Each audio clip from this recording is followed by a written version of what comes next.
So hi everyone, thanks for having me here at Stanford. As you mentioned, I'm Blase from the University of Chicago, and I'll be talking about work, a series of projects I've done with my students in the supergroup. So we're a big collective of researchers focusing on security, privacy, human-computer interaction, ethical AI systems, now large language models like everyone else. You know, it's whatever my students find interesting, I find interesting too. Right, and there are a lot of different things I could have talked about today in lots of different topic areas, but I decided to focus today's talk exclusively on privacy. Right, and to set the stage for this, I'll actually go through an exercise I use when I teach undergraduate classes on privacy to introduce kind of like what do we mean by privacy, and specifically what I'm going to talk about is a book. It's a photography book, which you might wonder, like, what does this have to do with privacy? And we'll get there. It also has to do, of course, with one of my hobbies, of which I have too many, according to everyone from my PhD advisor to my sister. Right, and so photography is one of my favorite things. I was, when I was thinking about moving to Chicago, accepting this job at University of Chicago, I went to one of Chicago's many great museums, which is focused on photography. Saw this book, and it's called The Transparent City by this photographer, Michael Wolff. Right, and this book, it's architectural photography, and a big coffee table book. I started flipping through it, and it's really beautiful. It shows the growth of kind of the downtown Chicago area, the Loop, River North, these amazing buildings, beautiful symmetry, lots of really straight lines, some wavy lines, right? You kind of go through the book, lots of lights. If you're a fan of like 20-year-old dad rock, you'd probably recognize the buildings on the right as a famous album cover. Right, and so I was looking through this book and flipping through, admiring these beautiful photos, and I came across a photo that really, turns out, caught the photographer's eye, and this particular photo also caught my eye.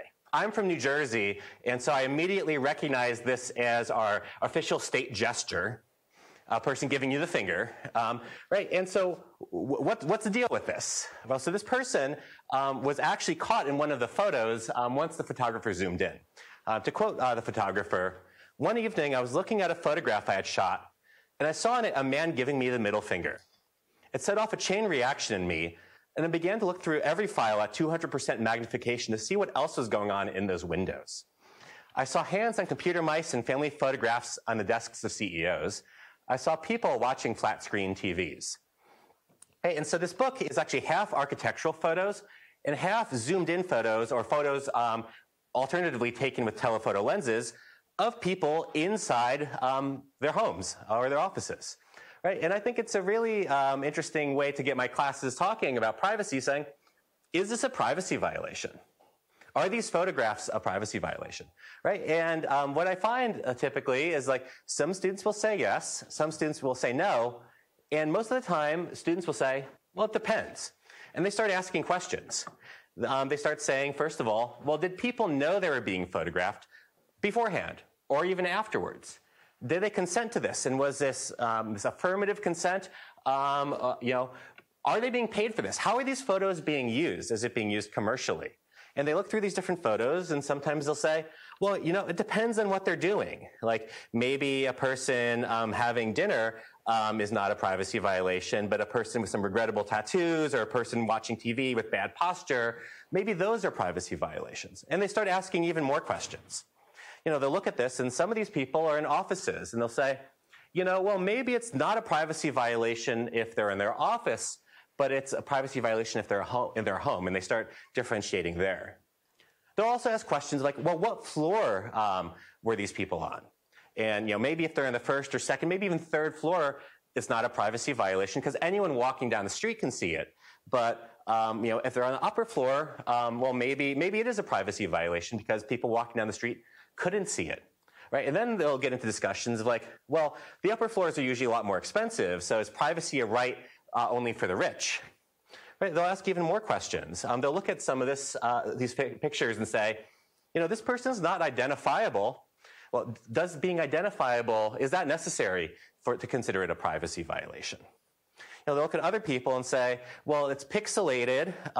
Maybe the pixelation makes it not a privacy violation, or maybe it doesn't matter. Maybe what act the person is engaging in matters.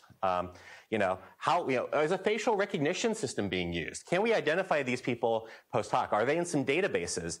And all these externalities are factoring into whether they say it's a privacy violation or not. And then I like to save some of the images for towards the end. It's people where the photographer shot through blinds. Well, the blinds aren't stopping the photographer from shooting these people, right? But is this a signaling mechanism? Does the fact that these people maybe had their blinds sort of down signal that they didn't want their photo taken? How do we think about signaling mechanisms? Right, and so overall, this gets the students talking, and privacy ends up being really complicated. This is something, what is privacy is a question that's been asked by lots of people over the years, technologists, legal scholars, philosophers, communications experts. Right, and a lot of this in the US, at least, traces back to one of the first articulations of a right to privacy in 1890. It was Samuel Warren and Louis Brandeis, the latter of whom ended up becoming, later in his career, Supreme Court Justice, where they basically were looking at do we have a right to privacy? And they were actually inspired by the rise of instantaneous photography, which is why I think it's a really nice parallel that this Michael Wolff's photography book got me thinking about this. So they noticed in kind of high society gatherings, people were suddenly being photographed. It was kind of the gossip magazines of the 1890s, right? And so they centered on seems like we should have the right to be let alone. They go through a long legal analysis of other possible rights, and they said the right to privacy seems like something different. The right to say, I don't want to participate in this, leave me alone. Right, and over the 20th century, a lot of great scholars refined this right. Alan Weston talked about maybe we have this notion of privacy as control. You should be able to control information disclosures, right? But then social psychologists started thinking, well, sometimes you want to give away information. Do you basically give up your privacy rights if you give away information of your own volition? So Erwin Altman, Sandra Petronio, others started refining, what could this mean? And this refinement has continued into the 21st century. You have Dan Solove, who's a legal scholar, who basically wrote these beautiful articles. One of my favorites is called, I actually forget exactly what it's called, but it's about the nothing to hide argument and how, the nothing to hide argument, if you have nothing to hide, you have nothing to fear, that actually has nothing to say. And privacy is actually a lot of different things all rolled up together. Helen Nissenbaum came up with this theory called contextual integrity, which basically says, there's appropriate flows of information, inappropriate flows of information, and we can start thinking about what is and what's not appropriate. And that's all, guided by social norms and expectations, and it's kind of a really rich way of thinking about privacy. Right, but this is all getting maybe a little philosophical, and I'm a technologist. I like building things, and so I often look at kind of concretely, what are privacy principles? How do we think about what guides us when we build systems, especially interactive systems, those that engage with humans? Right, so back in the mid-20th century, lots of governments and non-governmental organizations were kind of grappling with what are privacy principles we should have as we're moving into kind of a data-based economy. And this was happening even back in the 1960s. And a lot of different organizations came up with similar articulations, but one of my favorites is from the US Federal Trade Commission and their Fair Information Practice Principles, or FIPS. Right? They said things like, you should have these rights. You should, conceptually receive notice if data is being collected. Have some choice about this. Be able to access the data collected about you. We should be able to ensure the integrity of the data, both the security of the data so that it's not stolen and that it's accurate and not altered. There should also be enforcement of all of this.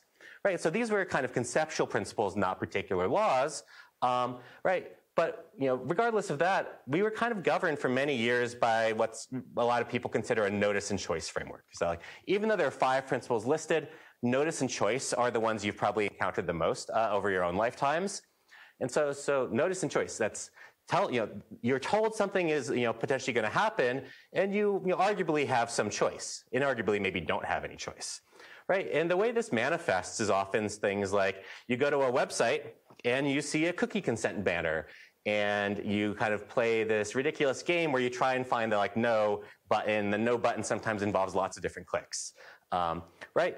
But so that's kind of the consent part of it, as well as notice. But notice itself, in my opinion, is kind of a failed right. And just for an kind of exhibit about this, let's look at Stanford's webpage, which I went to trying to figure out how to get here yesterday. Right, so I go to stanford.edu, scroll down to the bottom and click on privacy, and it's, there's an online privacy policy.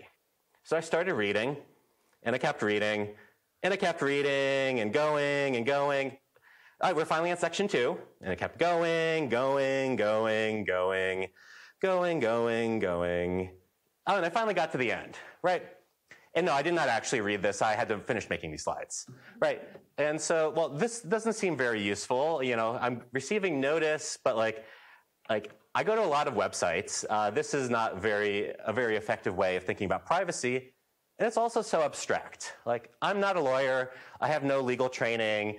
I'm usually on the wrong side of the law. And so I'm certainly not the person to be thinking about what does this all mean for me in this kind of abstract world? Right, and so, that said, there are privacy laws, and it kind of differs based on where you're living, what rights you have or what rights you don't have. So, for instance, in the European Union, there's the General Data Privacy Regulation, or GDPR. And so GDPR was passed in 2016, came into effect in 2018, and you've probably heard about it. When GDPR came into effect, you probably got a lot of emails, and not much else happened, seemingly, right? So what did GDPR have us? What rights did it give us? Well, it basically said that people in the European Union have certain rights related to privacy: the right to request data be erased, the right to object to certain types of data processing. That if there's a data breach, the company is required to let you know very quickly. A right of access to information collected about you, and we'll come back to this.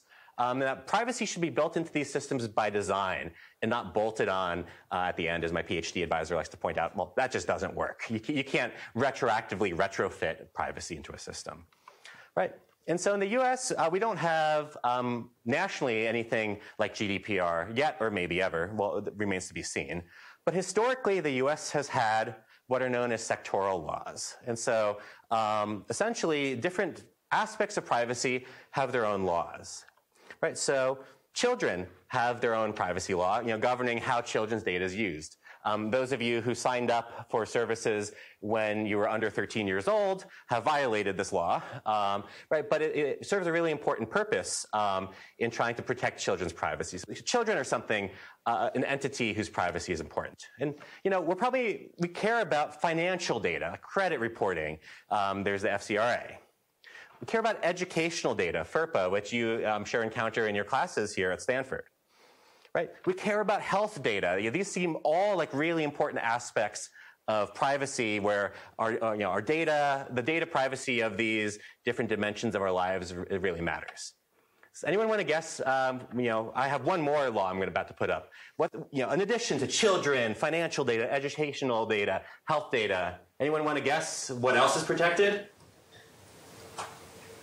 Video rental records.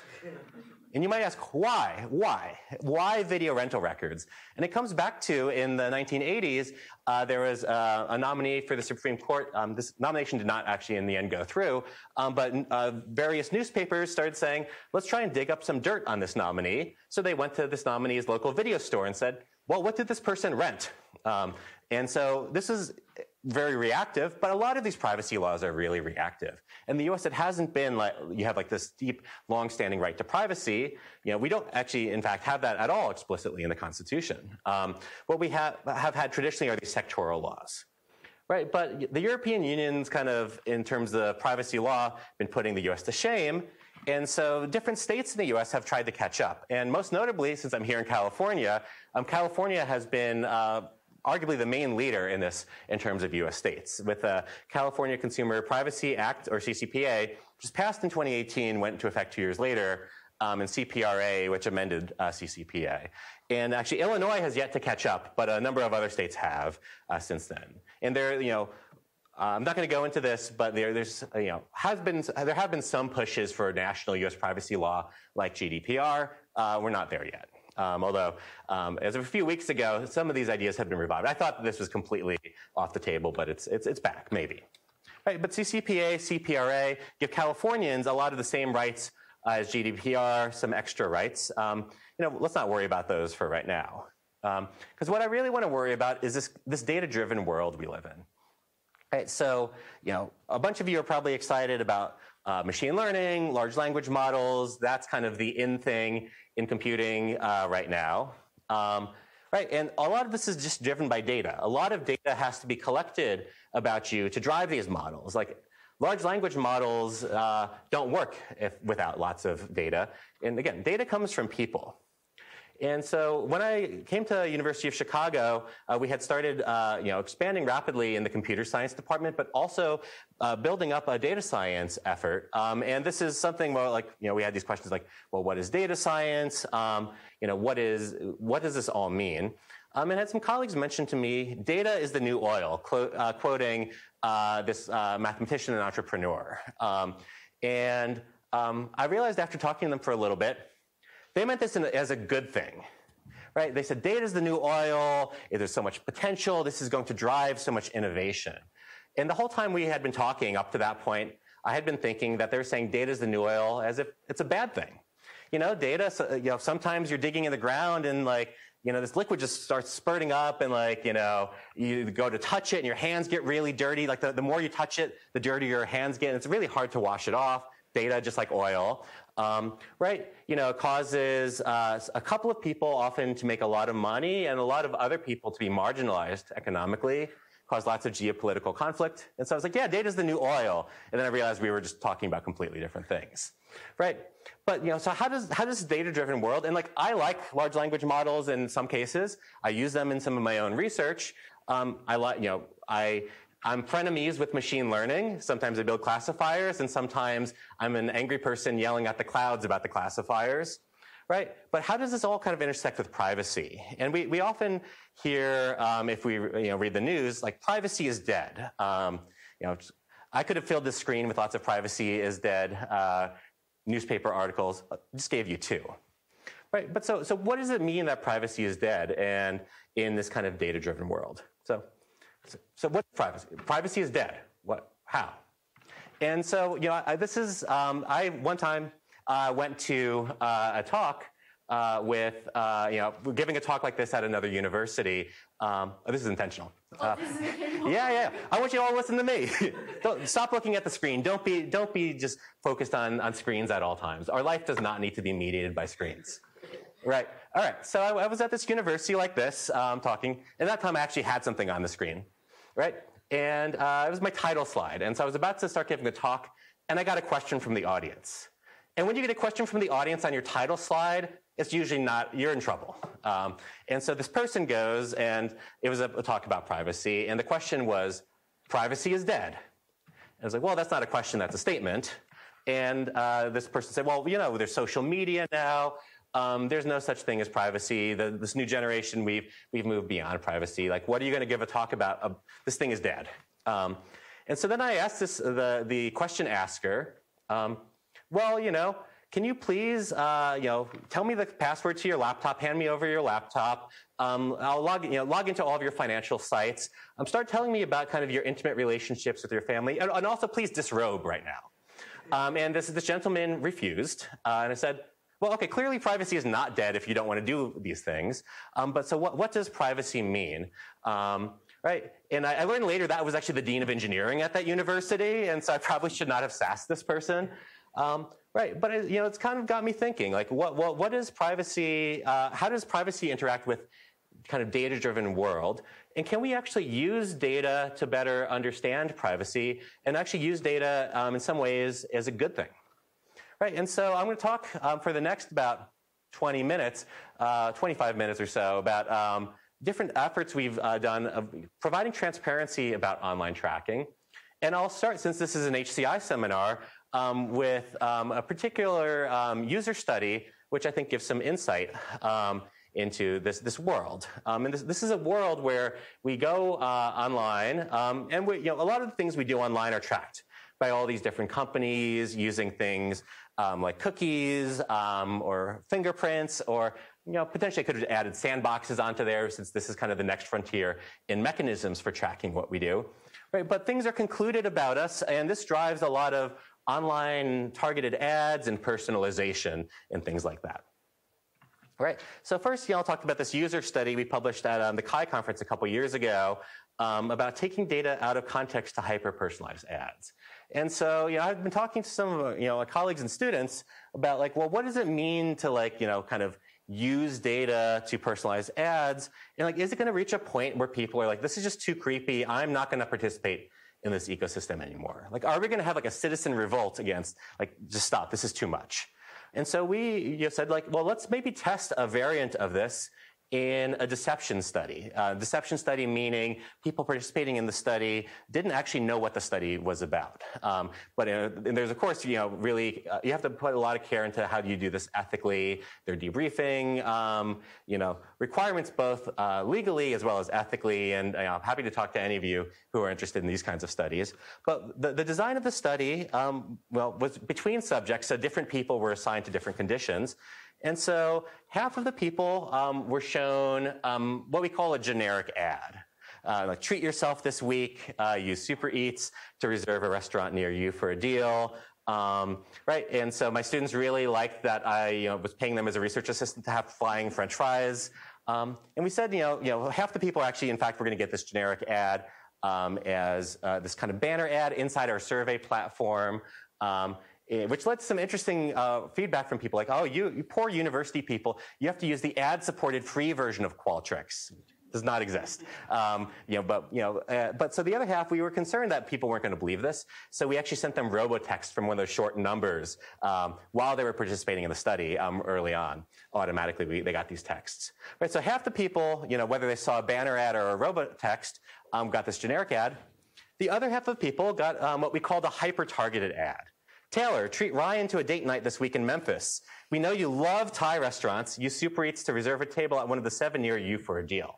And so how did we hyper-target this? It was actually a multi-part study. So a few weeks prior, we had people sign up to do an initial study, again, not knowing what it was about. And amidst a bunch of distractor questions, we found out their name, their relationship status, if they were in a relationship, their partner's first name. We did some IP geolocation to figure out where they were. We asked them questions about a whole bunch of things they liked, including kinds of cuisines they liked.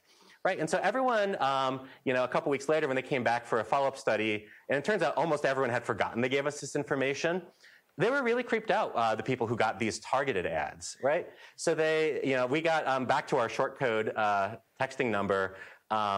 Well, we were accused of being kind of, some people thought we were Grubhub gone wild. We got lots of messages of how dare you use this information to target an ad towards me, thinking that we were actually the restaurant platform, right? And so, people were really creeped out, which was one of our response variables. But we also had kind of subsequently in the study, they had gotten this robotext or banner ad, and we asked them a bunch of personal questions with the opportunity to opt out. And we thought that people who were creeped out right when they're starting to fill out this big battery of questions would be less likely to disclose personal information. The types of personal information we used to target them, in fact. And we did not find a difference. And so we were this is weird. We reran the study, pretending we weren't University of Chicago, working with your institutional review board to pretend not only that the study is about a different thing than it is, but that you're a different entity than you are. Involved a lot of discussion and negotiation, but we were able to do it in a way that we all felt comfortable with ethically. And we had a huge debriefing process for this, including for people who dropped out of the study. Right, but so in other words, what we saw from this was people were creeped out, but they weren't changing their behavior. And so kind of what does this tell us about privacy? Right, so from that we said, well, maybe if people better understood what was going on, they would act differently. And so we've been, over the last few years, building a series of tools to try and provide transparency about privacy using data-driven methods. And so in this study, the places you've been, punning a Dr. Seuss story, that my students, Ben and others led.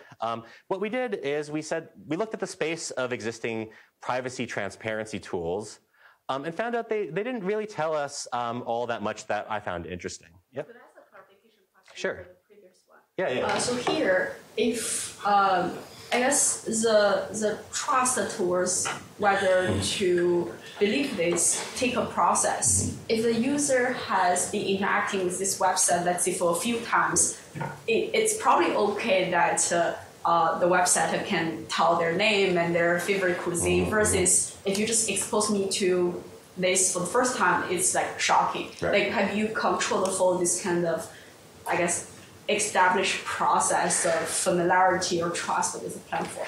Yeah. So we kind of trying to unpack these results. Ended up, students and I talked for a long time. We talked to colleagues in privacy across a bunch of different universities, trying to understand these possible factors like trust in a platform, trust in research studies. Like maybe people are disclosing, and this was part of the explanation. People trust, if they're giving data for research, they might be more willing to do this than to a company, so there is a lot going on in trying to unpack this.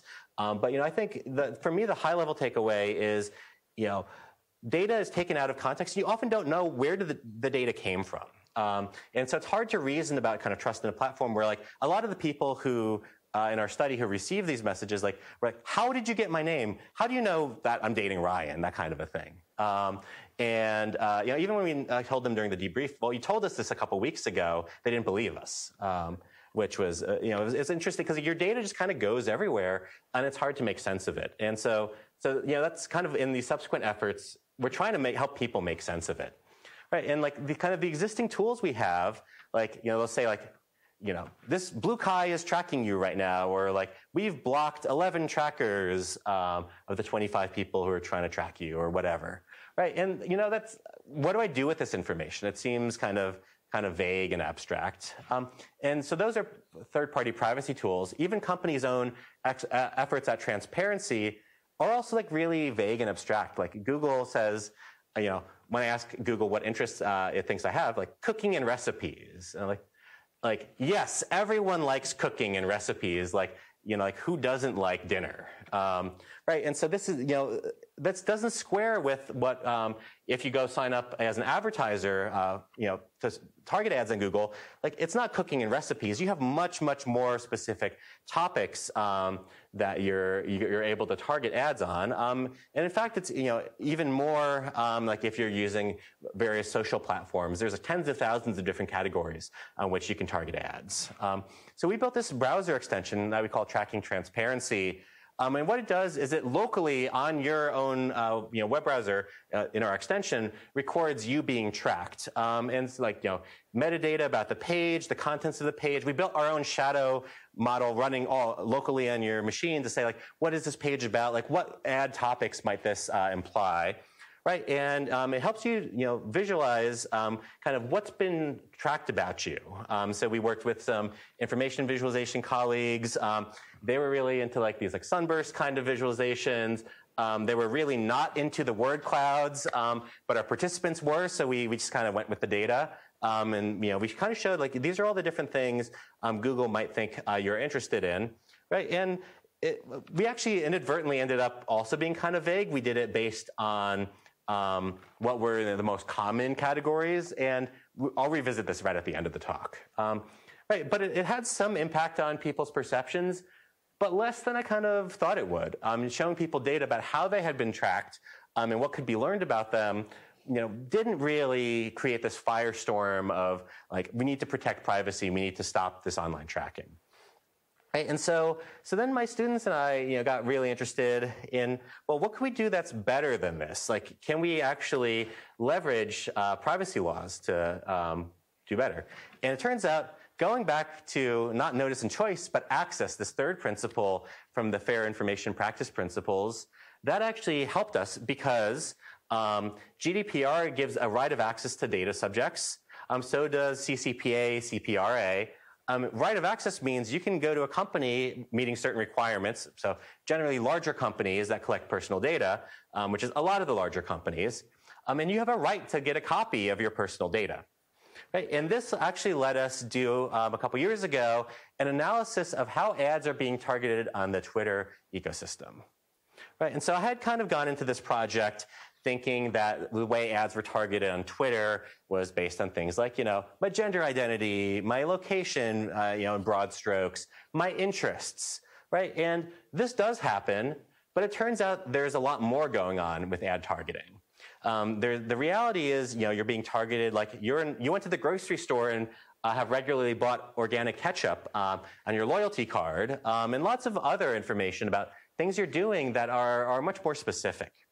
Right? And the way we were able to understand this was enabled by these data subject access rights. So we had a few hundred Twitter users volunteer for a study and volunteer to download their own data and share with us actually just one of the files that they got back from Twitter under these data access rights.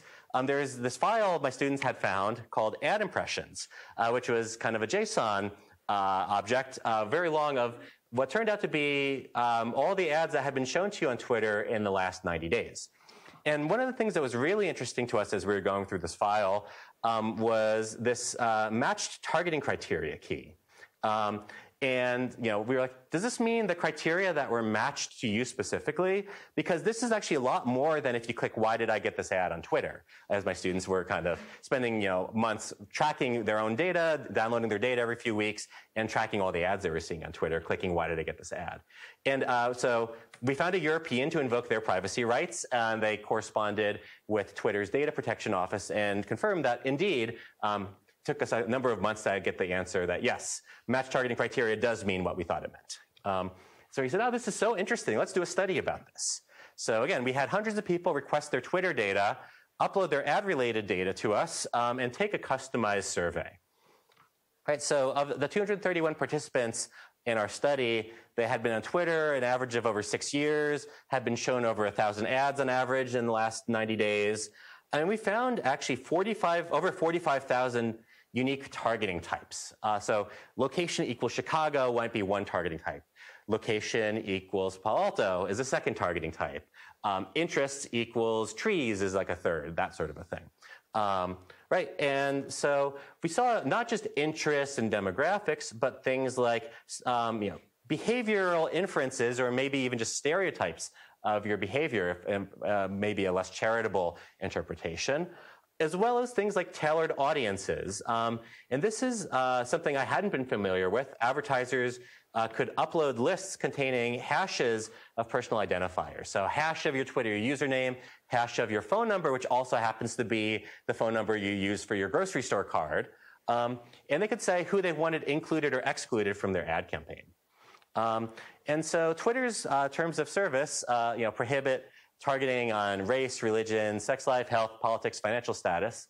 And yet, as we were getting data from these hundreds of people shared with us, we found keywords like unemployment, gay, hashtag African American being used to target ads, conversation topics like the Liberal Democrats political party in the UK, and then tailored lists. These are, again, hashes of personal identifiers, and these are names that the advertising company gave to the lists when they uploaded it for their own convenience, presumably not realizing this would be shared with data subjects. And we de-identified these, account status, balance due, Christian audience to exclude, LGBT suppression list. And my students saw this and were like, well, okay, this is not okay, that our web experience is being targeted in these ways. And this is a lot more concrete to my students.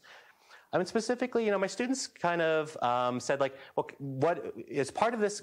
How can we provide better ad explanations? So we reverse engineered how Twitter used this data to generate ad explanations. Again, my students saw what was in their data and what they actually saw on the Twitter platform. We did a similar thing of how Facebook would generate ad explanations.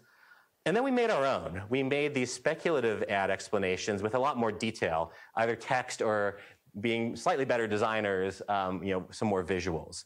And we ran, as part of this kind of data-driven customized study of Twitter users, within subjects evaluation, comparing, again, with people not realizing which was which, randomized order, all the proper things to do in study design, how people reacted to these different, Twitter-like ad explanations, Facebook-like ad explanations, and the kinds we came up with.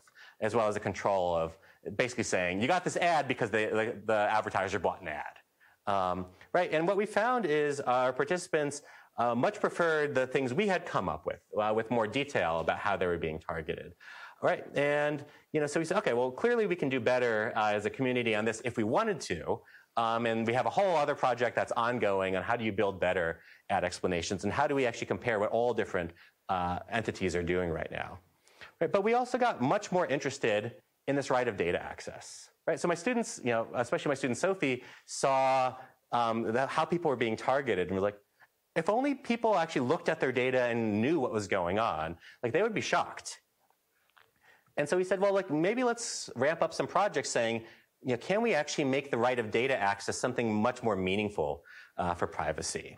And so Sophie and a number of our other students led this study on basically saying, what could data access rights be? And particularly, it was a co-design study. So we had participants download their data. And so if you've never downloaded your data, and probably most of you never have, what you get is actually, often like a big JSON file or series of JSON files, or a bunch of CSV, comma separated value files. If you download your data from Google, you get a gigantic zip file. Like if you're like, oh, I wonder what happens if I try and download a 40 gigabyte file, download your Google data. If you've ever said like, well, how big can a JSON file get? Download your data from many other companies. And what we did is we had people download their data and participate in remote co-design focus groups. So we had 42 participants across 12 focus groups, each downloading their data from an assigned company. And they basically we had them kind of come to our focus group, explore their own data on their own machine, not sharing it with each other or us, talk about what they were seeing, and engage in a number of co-design activities where they said, like, well, if you wanted to get, have an interface for your data, show you the information that's contained in this data, what could it be? So again, these are kind of just end users engaging in speculative design. And we abstracted out from this, what could the design be of helping people explore their data? I mean, one of the things we noticed is actually a lot of our participants, when they first got, we found this out in piloting, addressed this by the main study, they didn't even know how to open these files. They got like a JSON file and like couldn't figure out they had to pick a text editor to open it. And some of them, they tried to open it in their text editor and it crashed. Right? They would get zip files, didn't understand how to unpack those files. Right? So even just accessing the data was a barrier. But once they were able to get to the data, they often felt overwhelmed.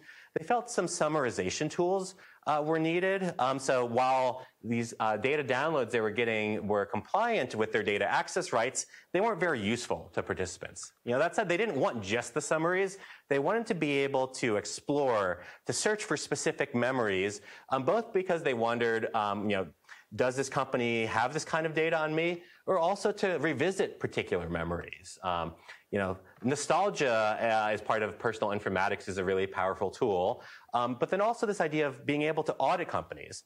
But beyond just searching and exploring their own data, they were interested in comparing their data in privacy-preserving ways with other people and just understanding, well, what does this all mean? How is it used? Why does the company have this? And these, by and large, were things that are not supported by current data access rights.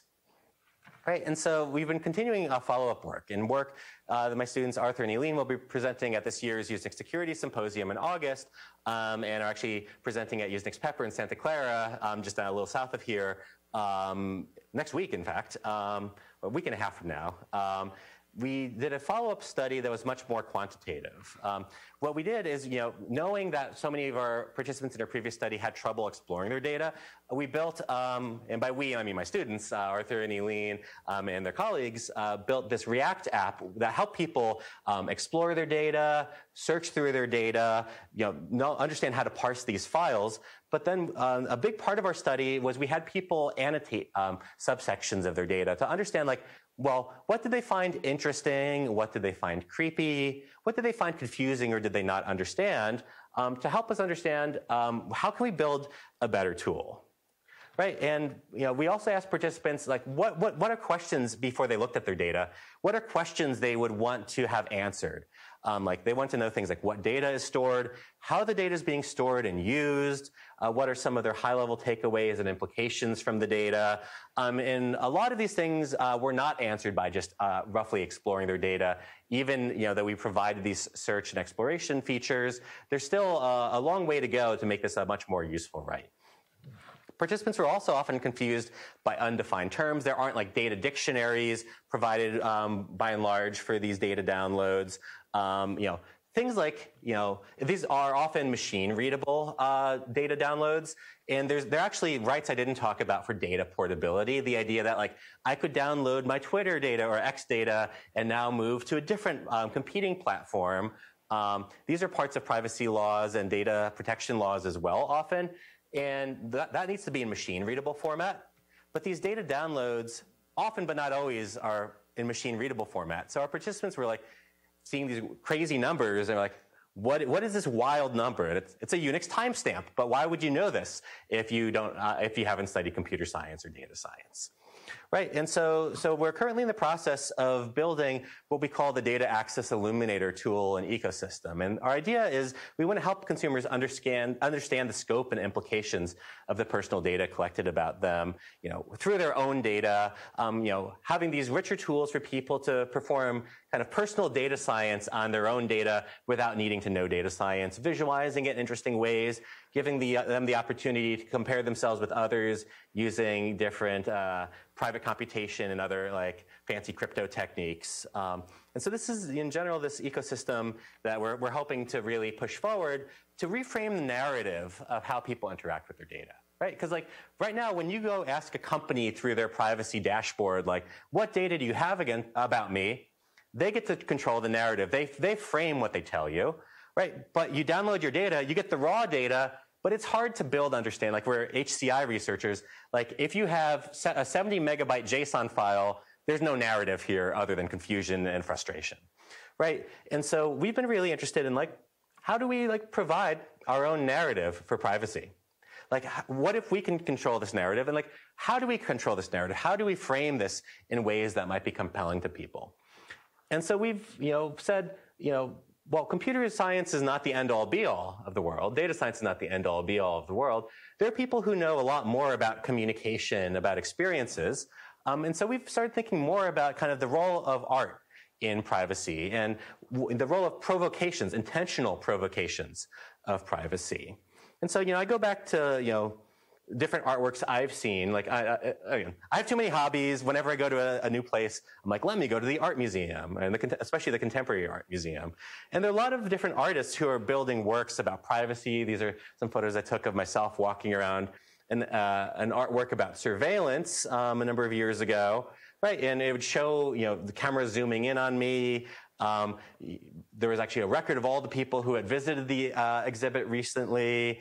And this is, just one representative of lots of different artworks about surveillance and privacy. And some of my students are working to catalog and taxonomize this area right now. But we've also said, like, as part of education, how do we think about understanding this world and bringing together people who normally don't have the deepest dialogues? And that's, we've been bringing together through classes, art students and computer science students. And so, in addition to lots of great fine arts faculty at UChicago, one of the world's great art schools, the School of the Art Institute of Chicago, is just, a couple miles from campus.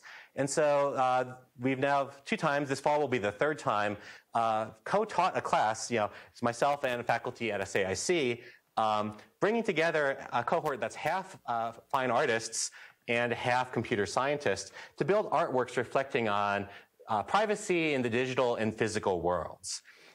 So for instance, we've had students, this is actually on the 2 sides, my PhD students, Emma and Kevin, and then in the middle, Tom from SAIC. They've been building wearables that are really focused on changing, making you reflect on your agency. They subcaption what you're saying, but they subversively change what you're saying in small ways to perhaps not reflect your values or to censor you. We've had students do kind of design iterations on, well, what if, we had, a mechanism for a plant where it would automatically water the plant, but it would only water the plant and give it light if the things that were being said around it were really positive and affirming, right? And so, thinking about how the data is used, like let's actually watch you have this plant die when you go to New Jersey on this particular plant being around it. We've had students build interactive chatbots where the chatbot starts revealing information about itself and then uses the information you disclose in response to build up a dossier and print an FBI-style dossier on everyone who visits the exhibition. Right? And so this is power of large language models and the power of the internet. We have had students look at physical mechanisms like fog as a way to protect privacy, but also to give a false sense of privacy. So these students, for one of their projects, had filled a greenhouse with fog and then tracked people inside using non-visual mechanisms and actually projected on the outside what was being tracked, the person who thought they were protected by the fog. Which also led to this interesting phone call I got from our building manager one day of like, Blase, what's with the greenhouse? And I said, the what? They're like, well, your students are assembling a greenhouse in the middle of our first floor. And they said their professor said it was okay. And it turns out my colleague at the Art Institute said it was okay. Yeah, build your art wherever you want. And I was like, no, please take down the greenhouse. Right. But I think it was really provocative. And I've gotten really interested through these exercises, through these collaborations, both in research and teaching, of what it means to have a privacy provocation as user experience.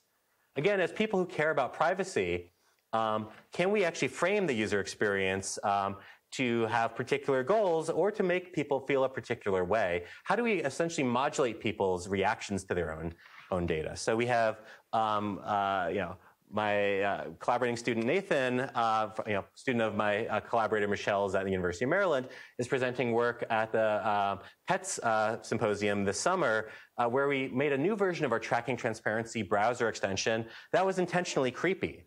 Rather than just showing you the topics by frequency that you encountered on the web, we would filter by which are potentially the most sensitive things you've seen on the web. We would try and infer things about you that could be inferred from the data, but maybe aren't the first priority of a company. Like, what do you search for late at night? When are you sad when you're listening to Spotify? What's your most emo phase, and when is this happening? These sorts of things, and having these intentionally provocative experiences. And this is continuing to be a really, for me, compelling area of inquiry. Right. So overall, what we're trying to do is use these data-driven user experiences. Build systems that ingest data, visualize them in interesting ways, provide these experiences to have people better understand, well, what's being collected about them, what can be known about them, and then how should, according to us, they think about privacy, and maybe giving them alternative narratives. Right. So through these mechanisms, to revisit the title of my talk, well, can privacy exist in a data-driven world? Yes, seemingly it can, but we as kind of the designers, the system builders, need to understand, like, well, what is our contribution to this? And are we collecting data just for, to see what can be done with the data? Or are we helping people engage with their data? And before I wrap up, I'm going to open to questions in a minute. If you just kindly sat through about 45 minutes of me talking about privacy, and you're not interested in privacy at all, our group does actually a bunch of other things too. One of the things we've worked on recently, and this is presented virtually last week at CHI, and I missed the memo that I thought we were all boycotting CHI in Hawaii, and it turns out I and my students were boycotting CHI in Hawaii and a few other people. But we built this system called Jupyter Lab in Retrograde, because I'm all about the bad puns as paper titles. And what it does is it actually tracks how you basically read data into a Jupyter notebook and Jupyter Labs instance, how the data changes over the course of you cleaning your data, modifying the data, training classifiers. And throughout the process, it provides these data-driven contextual nudges about potential things you should be thinking about related to fairness and bias. Like, are there demographic patterns in missing data? Are there potential proxy variables in your data? How do the different models you've built compare in terms of cross-group differences and model performance? Lots of other things. And so we've been doing a lot of work on that, continue to work in this area. Passwords have always been one of my favorite topics. I've worked for many years in modeling passwords in my own PhD dissertation, and now with my students doing lots of interesting work on that. We collaborated over the course of about 5 years. Finally, we're able to write a paper about it last year. We collaborated with UChicago's IT security office, seeing essentially how vulnerable the university was to password guessing attacks, leveraging reused passwords. So that's like, if you use the same password or similar password for UChicago as you did for LinkedIn, and LinkedIn was hacked, how vulnerable were you? So we collected over 400 different data breaches and found actually thousands of University of Chicago affiliates who were vulnerable to these attacks. And some of them had been exploited, some hadn't, and those were still their passwords. So we, through this big collaboration, had them reset their passwords and got a lot of insights into how, essentially how vulnerable people are, how big of a problem it is. And reused passwords were much more of a problem than common passwords, meaning like, if you say the biggest worry is my password just can't be one of the 100 or 200 most common things people would guess, but I can use it. If I come up with one good password, I can use it everywhere. Do not do that.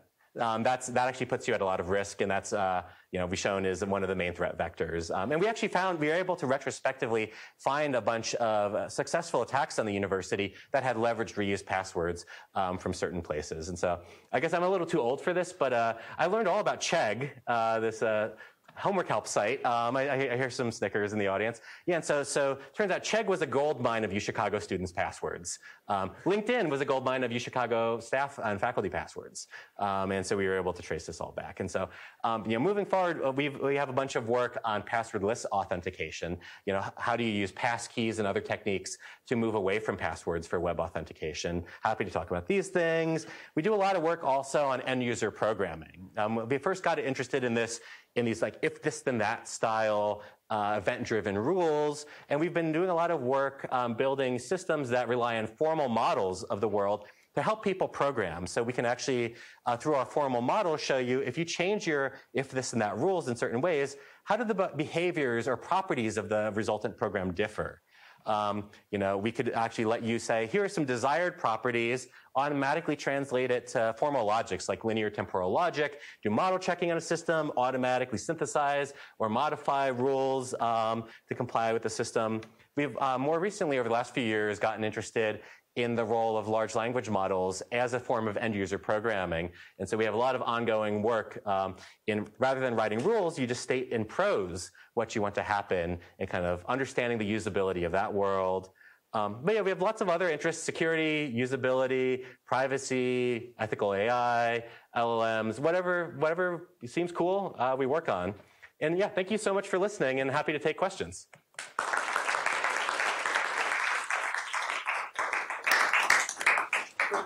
Any questions from the audience?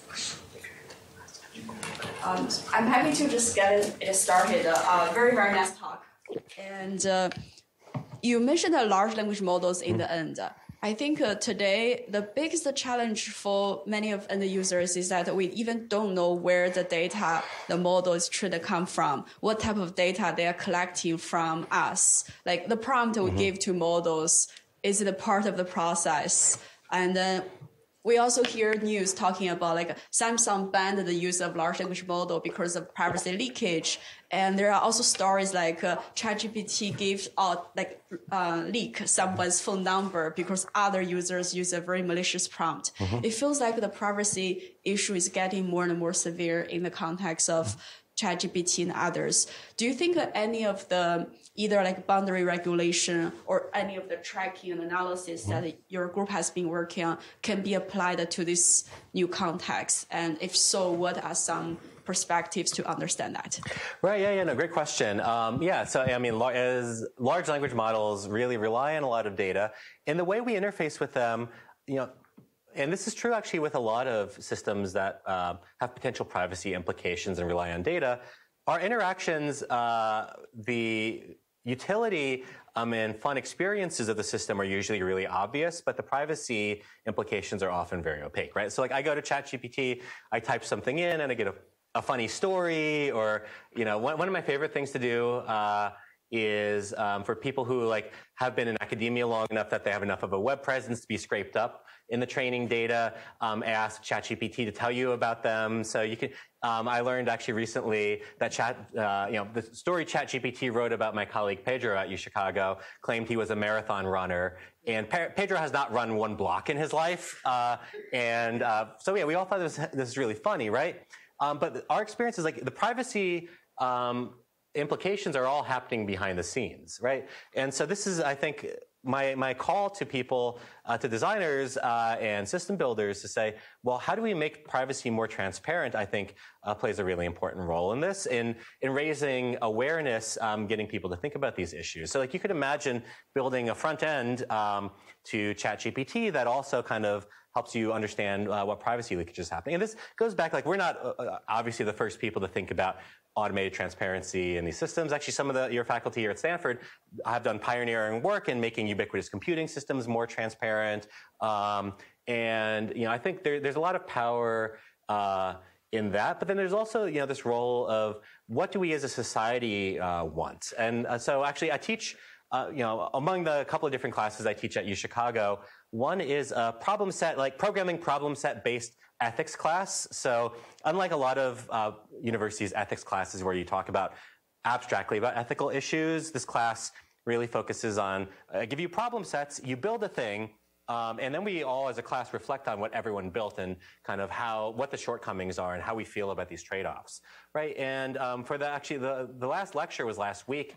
And one of my good friends, in fact, my undergraduate college roommate, is a lecturer here at Stanford in political science and teaches, is one of the teachers of the undergraduate class on justice and teaches classes on ethics. And so we had a really interesting debate last week about large language models, well, among many other things, large language models, and like, well, they need the data so they can just have the data. And like, what do we think about this as a societal value? And so I would encourage you all to think about like what society do you want to live in, and kind of how do we use a combination of government regulations, kind of non-governmental organizations pushing for better privacy, as well as systems you all can build that help us embed our societal values in these systems.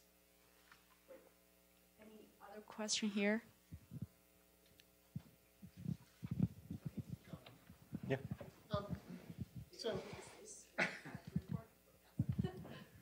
I'm being recorded even though I didn't want to. So no, that's fine. Is it working? I can't. It's working. Okay. You can't hear it. Okay, sure. So I got a couple questions, but first, I'm concerned about the time sink involved in being private. Mm-hmm. And so transparency doesn't solve that. It actually just adds a workload to me. And although, I mean, it takes away some workload, but then you've got all these actions you've got to take. And I thought I'm going to connect a couple ideas. I thought provocation was good because in a sense it leaps forward to sort of the implications and not just revealing what data is there. And I guess what I'm interested in is like, how do I get to my action items? What my call to action? Like, I need to stop having this recorded, or get this data deleted, or get a government initiative started, or whatever. And so I think you're in that path, and I'm just curious, like, what you think about getting to that endpoint. Yeah, I think that's a very astute observation. That essentially you're giving yourself a lot of work, and potentially it's an insurmountable barrier or unreasonable amount of work you need to do to stay private. And so, I look at kind of transparency as not something that's going to be, you have to engage with every system, but, how do we provide enough provocative transparency to get you to care? And then do we have alternatives? And so like kind of in the web browser space, different kind of browser vendors like Brave browser, for instance, and, Mozilla Firefox, they're really pushing like default settings that are more private, for instance, than Chrome. And so getting people to care enough to switch, but then there are often these trade-offs, right? Like, if you if you use Brave browser out of the box, some websites you visit are just going to like not work. And it's really frustrating. Like, it's really obvious to you when you're trying to add something to your shopping cart or watch a video and it's broken. And so we're kind of, and I didn't talk about this today, we're really interested in, if we have these more private default settings, how do you actually get the world to work about as well? So in the context of web browsing, it's how do you automatically, if you're blocking a lot of tracking, unbreak websites? Are there ways to do this automatically? And this is something a bunch of my students are working on. But there's also kind of ways to design systems where, for instance, if you're using a large language model and you're, similar to actually something Omar and I were talking about this morning, you can personalize it to yourself locally. Like, data doesn't need to flow to the cloud for certain types of personalization, but unless you realize that you should care about these things, a vendor saying, our model's not as good, but it's more private, like, how do you actually get people to kind of accept, it's not going to work quite as well, but that the overall trade-off is what they want to accept. Yeah, so I think we're actually happy to talk more offline. I think we're maybe out of time for the class, but yeah, thank you all. I'll be around for the day. I have some actually open slots in the afternoon if any of you want to talk. Happy to talk to you, and yeah, anyone who's a student or anyone who just came to the talk. So thank you so much. Thank you.